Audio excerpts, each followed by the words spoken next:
Welcome to grow sociology. जैसा कि आप सबको पता है, इस चैनल के माध्यम से हम यूजीसी नेट सोशियोलॉजी की प्रिपरेशन कर रहे हैं। इस सीरीज़ में हम इमाइल दुर्खिम को पढ़ रहे हैं। लास्ट वीडियो में हमने इमाइल दुर्खिम के सामाजिक तथ्य या सोशल फैक्ट की विवेचना की थी। आज हम इमाइल दुर्खिम के आत्महत्या के बारे में बात करेंगे। प्लीज़ चैनल को शेयर करें, लाइक करें एंड सब्सक्राइब करें। तो बात करते हैं आत्महत्या की। आत्महत्या दुर्खिम का एक महत्वपूर्ण कार्य है जो उन्होंने समाजशास्त्र में किया है। ऑथर हैं इमाइल दुर्खिम। आत्महत्या दुर्खिम की तीसरी प्रमुख कृति है जिसका प्रकाशन 1897 में हुआ था। अगर हम उनकी पहली कृति की बात करें तो श्रम विभाजन है। दुर्खिम ने आत्महत्या को केवल एक ही समय की समस्या मानकर उस पर समाजशास्त्र की दृष्टि से विचार किया। अब तक आत्महत्या को एक व्यक्तिगत समस्या ही माना जाता रहा है, किंतु दुर्खिम ने समाज को आत्महत्या के लिए उत्तरदायी माना है। यानी कि दुर्खिम मानते हैं कि कहीं ना कहीं समाज ही व्यक्ति को आत्महत्या करने के लिए प्रेरित करता है या फिर उसे वो विवश करता है। तो दुर्खिम आत्महत्या का कारण समाज को मानते हैं। दुर्खिम मानते हैं कि आत्महत्या की समस्या व्यक्तिगत हो सकती है, लेकिन अगर इसके पीछे का कारण देखा जाए तो वो कहीं ना कहीं समाज ही है। दुर्खिम ने कहा है, समाज में कुछ ऐसी शक्तियां हैं जो मनुष्य को आत्महत्या करने की प्रेरणा देती हैं। यह सामूहिक शक्ति सामाजिक जीवन की परिस्थितियों में से उत्पन्न होती है। आत्महत्या व्यक्ति के व्याधिक्य जीवन का दुखद अध्याय है। दुर्खिम कहते हैं कि कुछ ऐसी शक्तियां हैं जो मनुष्य को प्रेरणा देंगी कि वो आत्महत्या कर ले, और यह शक्तियां उत्पन्न होंगी जो उसके सामाजिक जीवन की परिस्थितियां हैं, कहीं ना कहीं उससे वो चीज़ें उत्पन्न होती हैं। दुर्खिम ने आत्महत्या जो उनकी कृति थी उसको 3 भागों में विभाजित किया। पहले भाग में उन्होंने आत्महत्या से संबंधित अन्य विद्वानों के जो थॉट थे, अन्य विद्वानों ने जो थ्योरीज दी थी, उनका उल्लेख किया और उनकी आलोचना की। दूसरे भाग में उन्होंने आत्महत्या के सामाजिक कार्यों का उल्लेख किया और उन्होंने इसमें आत्महत्या के 3 प्रकारों की विवेचना की। तीसरे भाग में उन्होंने आत्महत्या के नेचर का उल्लेख किया है और आत्महत्या को व्यक्तिगत क्रिया बताने वाले सिद्धांतों की आलोचना की, क्योंकि दुर्खिम आत्महत्या को व्यक्तिगत क्रिया ना मानकर सामाजिक क्रिया मानते हैं। और इसी के लास्ट में उन्होंने कुछ व्यवहारिक परिमाण और समस्याओं पर भी प्रकाश डाला है। तो अगर हम बात करें तो दुर्खिम ने अपनी पुस्तक सुसाइड को 3 पार्ट में विभाजित करके प्रकाशित किया। अब बात करते हैं आत्महत्या की परिभाषा की।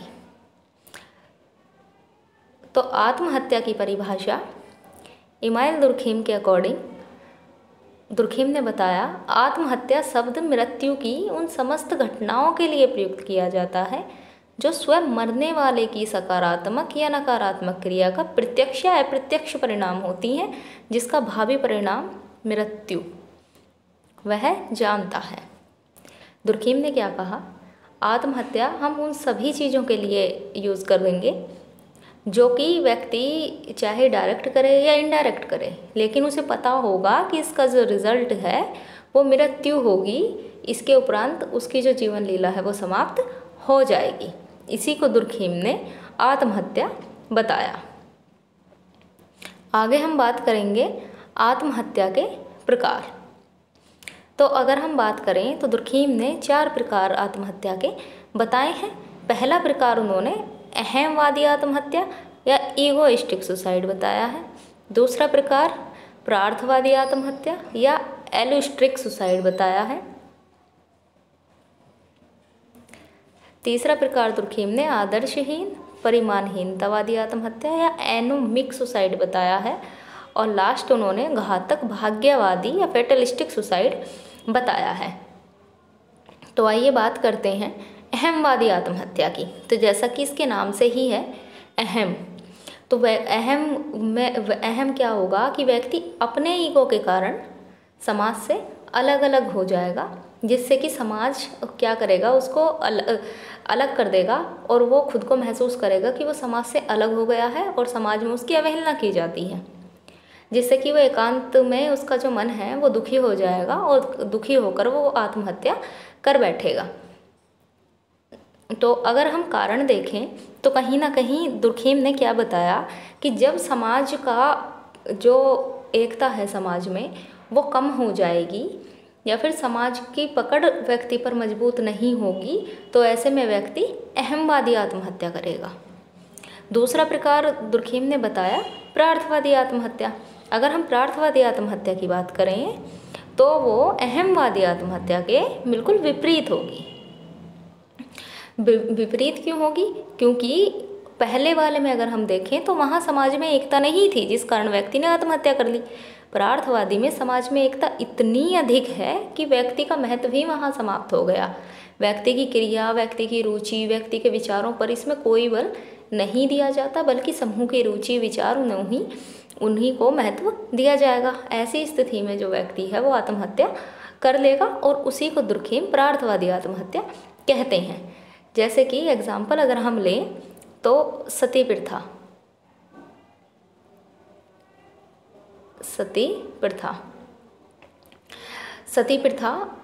जो स्त्रियां करती थीं वो किस लिए करती थीं? समाज के लिए। दूसरा हमारा हो सकता है सैनिक जो शहीद होते हैं, तो सैनिक जो शहीद होते हैं वो किसके लिए शहीद होते हैं? दूसरे व्यक्तियों के लिए। या फिर जौहर प्रथा, जौहर भी महिलाएं क्यों करती थीं? वो समाज के लिए ही करती थी। तो ऐसी बहुत सारी आत्महत्याएं हैं जो किसमें आ जाएंगी? प्रार्थवादी आत्महत्या में। नेक्स्ट है आदर्शहीन या परिमाणहीनता आत्महत्या।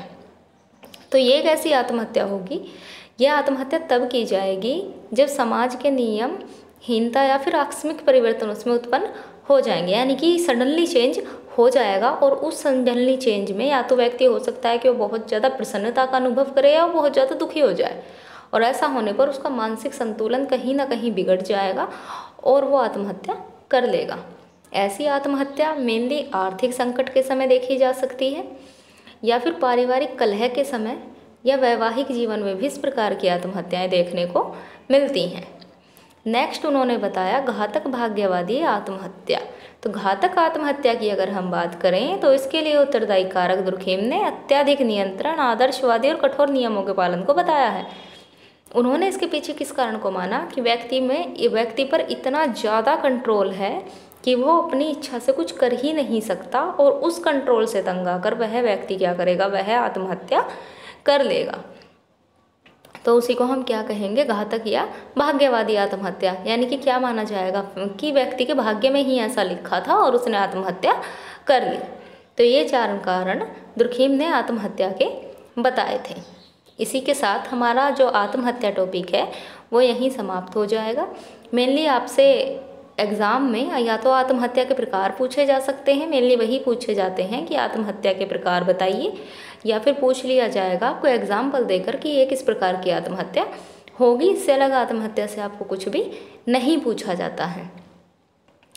कल हम दुर्खीम के बचे हुए टॉपिक्स को आगे बढ़ाएंगे और इससे रिलेटेड क्विज़ हमारे टेलीग्राम चैनल पर इवनिंग में 7 PM को होती है। अगर आपको क्विज़ करनी है तो प्लीज़ हमारा टेलीग्राम चैनल ज्वाइन करें। इससे रिलेटेड PDF भी आपको वहाँ प्रोवाइड कराया जाएगा। और प्लीज़ चैनल को सब्सक्राइब करें, लाइक करें एंड शेयर करें। Thank you.